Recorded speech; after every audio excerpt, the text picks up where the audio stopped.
Well, air freight's almost slightly different, almost the reverse, really, if we're looking at supply and demand mix. So the big issue, really, with air freight now is that there's so much more capacity being added to the market, and that's in spite of the fact that demand is lower.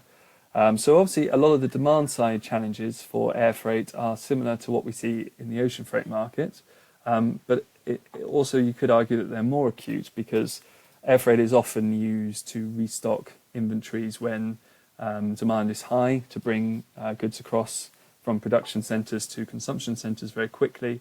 And obviously, while demand is depressed, there's less need for that because you can plan ahead, slow moving inventory, and use other transport modes for that. So, in a way, you could argue that the demand situation is more acute. But what really has made the situation in air freight more challenging, or at least from a rate point of view, kept rates falling, is that there's so much belly capacity being added as the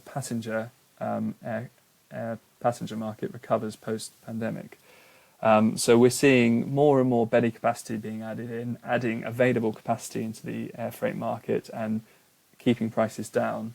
And that's been very pronounced over the summer, of course, as the number of flights obviously seasonally picks up.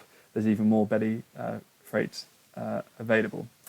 However, we would expect to see some uptick in demand ahead of the peak season. So as we move into the end of the year, we're expecting to see an uptick in air freight rates.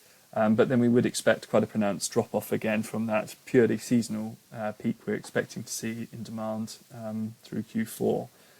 So we expect to see rates drop back down again to sort of current levels in the early part of next year, and then to remain flat. But back to your question, really, we will then see similar trends in the second half of 2024 as demand recovers. We therefore expect air freight rates to pick up.